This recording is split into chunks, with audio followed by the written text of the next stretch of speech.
TV आपके साथ मैं हूं मीनाक्षी जोशी। कहानी कुर्सी की देख रहे हैं आप। बात संसद में संविधान पर चर्चा की भी होगी आज कहानी कुर्सी की में। मुद्दा संभल का भी उठेगा।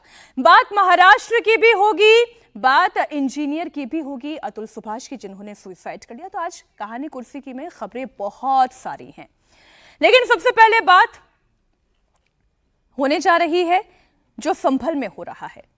कल संसद में संविधान के मुद्दे पर चर्चा हुई और इस चर्चा के दौरान विपक्ष के सबसे ज्यादा तीखे प्रहार अगर किसी मुद्दे पर थे तो वो संविधान के साथ साथ विपक्ष ये समझाने की, बताने की कोशिश कर रहा था कि अल्पसंख्यकों के साथ भेदभावपूर्ण बर्ताव हो रहा है। एक तस्वीर मैं आपके सामने रखना चाह रही हूं। कहां भेदभावपूर्ण व्यवहार हो रहा है, किन दरवाजों को बंद किया गया था और कितने सालों तक ये दरवाजे बंद रहे थे। उसके बाद आपको ये तस्वीर क्लियर हो जाएगी कि आखिर ये भेदभावपूर्ण व्यवहार हो किसके साथ रहा था। जरा संभल की तस्वीर देखें और 46 साल पुराना, 46 साल नहीं, मंदिर तो करीब 300-400 साल पुराना है, लेकिन इस मंदिर के जो कपाट बंद रहे वो 46 साल का एक लंबा अंतराल रहा। जरा अंदाजा लगाइए, 46 साल तक उस गली से निकलने वाले लोग ये जान ही ना पाए यहां पर कोई मंदिर था। यहां पर बसने वाली हिंदू आबादी जो यहां से कई साल पहले पलायन कर गई, वो आज जब यहां पर पहुंचती है तो कहती है, अरे हां, ऐसा हमने सुना तो था लेकिन देखा कभी नहीं था। हैरान तो होंगे ही, क्योंकि एक मंदिर था, क्योंकि वो मुस्लिम बस्ती के बीच बसा हुआ एक मंदिर था, तो इसलिए उसके कपाट बंद कर दिए गए, क्योंकि एक सांप्रदायिक दंगा हो गया। एक सांप्रदायिक दंगा हो जाने की वजह से क्या किसी और धर्म स्थल को आपने बंद होते हुए देखा है? लेकिन मंदिर बंद हुआ था। मंदिर पर कब्जा जमा लिया गया था, अतिक्रमण कर लिया गया था, बाकायदा लेंटर डाल के दीवार खड़ी कर ली गई थी। आज बिजली की चोरी के मामले को लेकर अगर प्रशासनिक कार्रवाई यहां पर नहीं हो रही होती तो शायद ये 46 साल तक बंद रहा मंदिर आगे और 40 साल तक बंद रहता। क्या गारंटी थी? ये तो बिजली की चोरी की कंप्लेन आई, प्रशासन वहां पर पहुंचा, जहां पर कटिया डालकर बिजली चोरी हो रही थी, उन कटियों को काटा गया और फिर समझ में आया कि अरे अतिक्रमण तो यहां पर बहुत हुआ है। मंदिर को भी अतिक्रमण करके वहां पर ऊंची दीवार खड़ी करके लेंटर डाल के उसे भी अपना बना लिया गया है और जो कुआं था, प्राचीन कुआं मंदिर के बाहर ही, उस पर भी स्लैब डालकर उसे बंद कर दिया गया, जिससे कि हमेशा हमेशा के लिए इसका इतिहास ही खत्म हो जाए। लेकिन आज संभल में सब कुछ धीरे धीरे धीरे करके उजागर हो रहा है। आज संभल से ही चर्चा की शुरुआत कर रहे हैं। तीनों हमारे मेहमान इस वक्त स्टूडियो में मौजूद है, विजय त्रिवेदी जी, हर्षवर्धन त्रिपाठी जी और सुमीर चौगांवकर जी। बहुत स्वागत है आपका। आज थोड़ा स्वागत करने में देरी कर दी, माफ करिएगा, लेकिन तस्वीरें ही कुछ ऐसी थी विजय जी। बुलडोजर चल रहा है, लोग कहेंगे कि अरे भाई बुलडोजर एक्शन हो रहा है, बुलडोजर एक्शन हो रहा है, अल्पसंख्यकों को दबाया जा रहा है, लेकिन मुस्लिम बस्ती के बीच में 46 साल तक एक मंदिर बंद रहा। किसी ने कुछ नहीं कहा, किसी ने कुछ नहीं देखा। क्यों नहीं देखा, क्यों नहीं कहा? मीनाक्षी जी, इसमें मसला दूसरा ज़्यादा गंभीर है। वो ये है कि जब मेरे ख्याल से 78 की बात होगी जब ये दंगा हुआ और उसके बाद वहाँ जो हिंदू आबादी थी सांप्रदायिक दंगे के बाद वो माइग्रेट कर गई।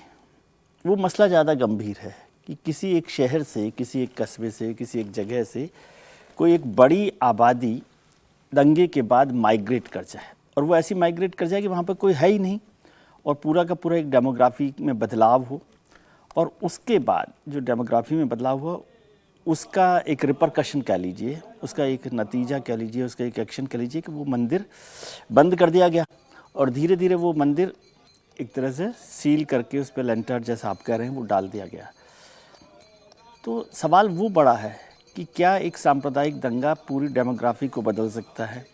क्या एक सांप्रदायिक दंगा पूरी एक बड़ी आबादी को वहाँ से निकलने के लिए मजबूर कर सकता है? और उस दौरान और उसके बाद के 40 सालों में कोई सरकारों ने उस पर क्यों काम नहीं किया, या जो लोग इसमें लगे रहते हैं उन लोगों ने क्यों काम नहीं किया, उस पर चर्चा होना ज़्यादा जरूरी है। मंदिर तो उसका साइड इफेक्ट है, तो बड़ा मसला वो है कि जिस पर हमें चर्चा, पलायन, हाँ पलायन हो गया। आज मैं उस पलायन की चिंता मैं ज़्यादा समझता हूँ कि वो कैसे हुआ और उसके बाद किसी भी कारण से आज वो निकल कर आया। वो अच्छी बात है कि उस पर फिर से बात हो रही है और वो मंदिर को फिर से खोला गया है।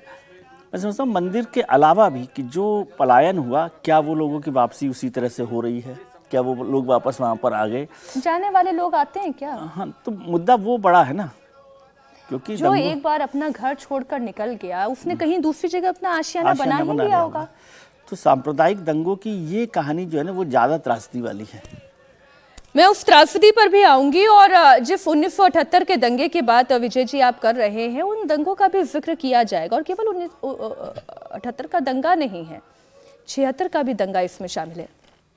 भले ही छोटा जरूर था 78 के मुकाबले, लेकिन दंगों की कहानी संभल में कोई अब की नहीं है। और सोचिए जरा, जहां पर ये मंदिर उजागर हुआ, जहां पे अतिक्रमण हटाया गया, मैं ये बेहतर शब्द है, जहां से अतिक्रमण हटाया गया है वहां से कोई बहुत ज्यादा दूर नहीं है। दिवंगत हो गए शफीकुर रहमान वर्क साहब, तो अब क्या बोला जाए उनके बारे में, लेकिन बहुत करीब उनका घर है, वॉकिंग डिस्टेंस पर, टहलते हुए जाइए।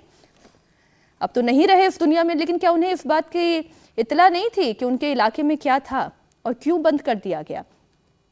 आज मुख्यमंत्री योगी आदित्यनाथ ने इस मुद्दे पर खुलकर बोला और उन्होंने कहा कि ये किसके राज में हुआ, सांप्रदायिक दंगे हुए, सांप्रदायिक दंगों के इन जख्मों को क्यों नहीं इस पर मरहम लगाया गया, क्यों नहीं इसे सहलाया गया, क्यों आज ये तस्वीर संभल में देखने को मिल रही है? सर आप सुनिए एक बार योगी आदित्यनाथ को और उसके बाद चर्चा को और आगे बढ़ाएंगे।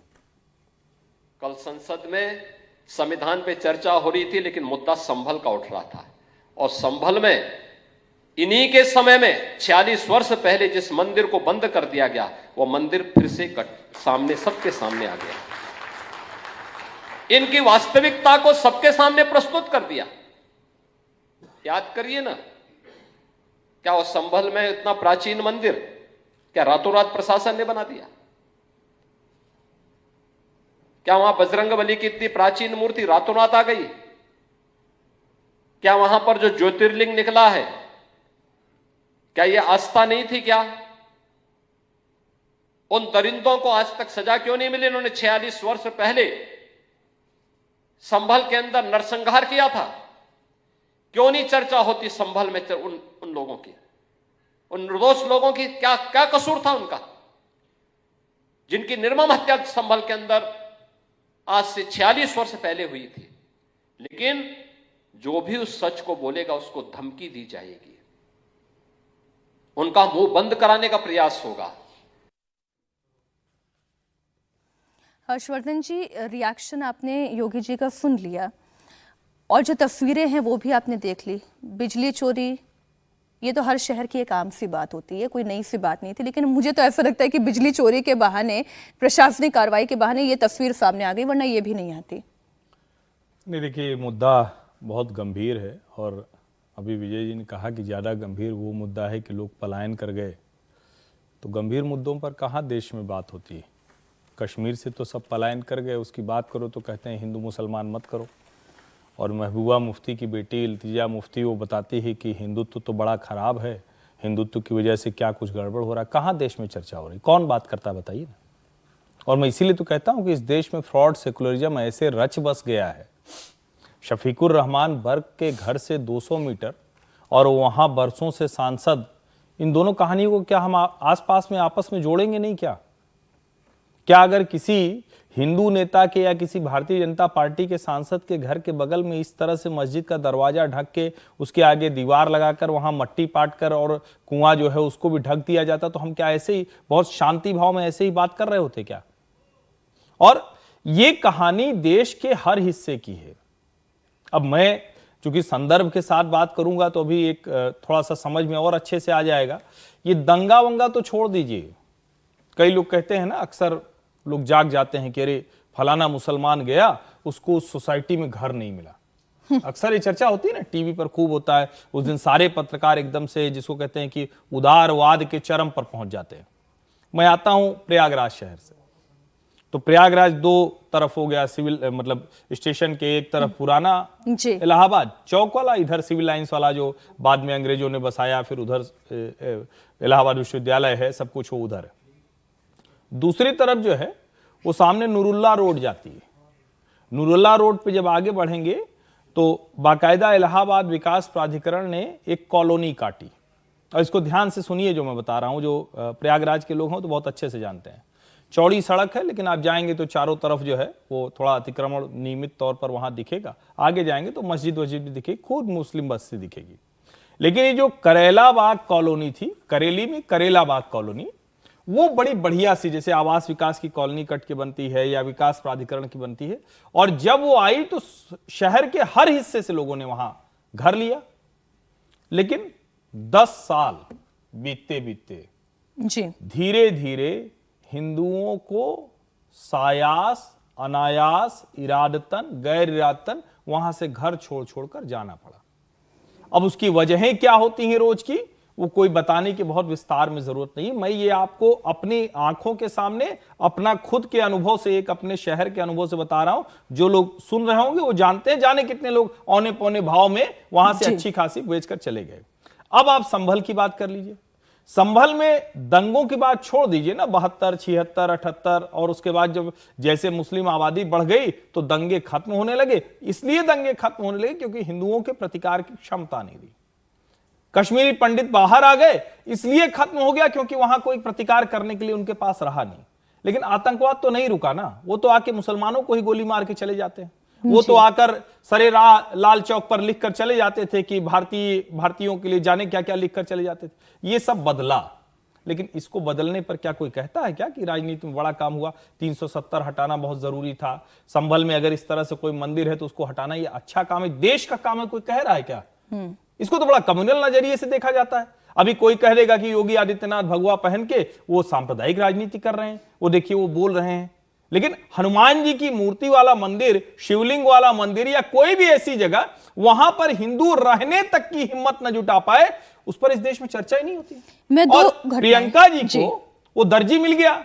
मैं तो हमेशा कहता हूं दर्जी कहते ही इस देश को सिर्फ कन्हैयालाल दर्जी याद आएंगे, लेकिन संभल का जिक्र कर रही थी या उनको पता था तो जरा इसकी भी बात कर लेते। ये लोग क्या मतलब कोई जानकारी इनको नहीं, या सिर्फ इनसे वही लोग मिलते हैं, दूसरा पक्ष मिलता है, तो ये कितना खतरनाक है कांग्रेस पार्टी के लिए, ये भी जरा सोचिए। 2 इंसिडेंट्स मैं आपके सामने रख रही हूँ। 1978 का, जिसका जिक्र अभी विजय जी ने भी किया, जिसका हर्षवर्धन जी ने भी किया, और साल 2019 का भी। सर, कैसे चीजें बदलती हैं।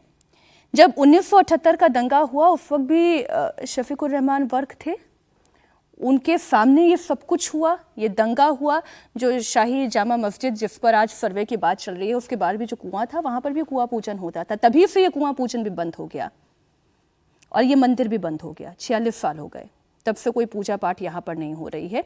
लेकिन शफीकुर रहमान वर्क साहब, मैं फिर कहती हूँ, अब इस दुनिया में नहीं रहे, जो चले जाते हैं उनकी चीज़ों को बार बार गड़ों मुर्दों को उखाड़ना नहीं चाहिए, लेकिन फिर भी बता रही हूँ। और वहीं साल 2019 में आ जाइए। साल 2019 में समीर जी, सीए एनआरसी को लेकर यहीं पर संभल में धरना प्रदर्शन हो रहा था, जिसको खुद शफीकुर रहमान वर्क साहब लीड कर रहे थे। 2 मुसलमानों की जानें चली गई और उसके बाद 2 महीने तक धरना प्रदर्शन यहीं पर जारी रहा। मुस्लिम नेता आते रहे, संगठन आते रहे, लॉकडाउन तो लागू हो गया तो धरना प्रदर्शन खत्म हो गया, वरना वो वैसे ही जारी रहता। बिल्कुल। दोनों घटनाओं में आप देखिए कितना बड़ा अंतर है कि एक सांप्रदायिक दंगा हुआ, उसमें दोनों के प्रति बराबर कार्रवाई करते हुए मंदिरों के ऊपर अतिक्रमण नहीं करना चाहिए था, और अभी केवल सीए एनआरसी लागू करने की बात की गई, उसमें इतनी हाय तौबा हो गई कि 2 महीने तक धरना प्रदर्शन रहा। कितनी पक्षपाती नीति है, और फिर भी आईने में अपना चेहरा देखते इनको शर्म नहीं आती है। देखिए मीनाक्षी जी, आज़ादी के बाद संभल में 14 दंगे हुए बड़े, 76, 78 का हम जिक्र कर रहे हैं, 80 में भी दंगा हुआ। उसके बाद जब बाबरी मस्जिद वाला मामला हुआ था 91 में, तब संभल में दंगा हुआ। और सबसे पहले 1956-57 में भी एक दंगा हुआ था, फिर 60 में हुआ, फिर 67 में हुआ। संभल में लगातार दंगे होते रहे। जो वहाँ हिंदू लोग थे उन पर किस तरीके से अत्याचार होते रहे, उसका परिणाम ये कि आज संभल में 70% ज़्यादा मुस्लिम आबादी है। और जिस तरीके से एक बिजली चोरी का जो जिक्र हुआ कि जिसके कारण ये पता पड़ा है कि एक मंदिर को किस तरीके से अतिक्रमित कर लिया गया, मंदिर को ढककर वहाँ किस तरीके से कुएं को बंद कर दिया गया, और मंदिर 40 साल खुला नहीं। सिर्फ एक मंदिर नहीं है, आज मैं कहीं एक रिपोर्ट पढ़ रहा था कि अगर 1956 के बाद से अगर पूरी जांच अगर होगी तो संभल में ऐसे कम से कम 4 स्पॉट है जहां मंदिर हुआ करते थे। छोटे शिव मंदिर, एक राम का मंदिर था, 2 शिव के मंदिर थे, एक गणपति का मंदिर था। ये 4 मंदिर है जो वो गायब हो चुके हैं, अभी सिर्फ एक मंदिर मिला है। और अगर प्रशासन पूरे संभल की बहुत अच्छे से अगर जांच करेगा तो मुझे लग रहा है कि बाकी जो 3 मंदिर जो गायब हो चुके हैं वह भी निकल आएगा कि वो अतिक्रमित होके क्या वहां मस्जिद बना दी गई है, कि वहां पर क्या बुलडोजर चला के कोई घर बना दिया गया है। मुझे लग रहा है प्रशासन को देखना चाहिए।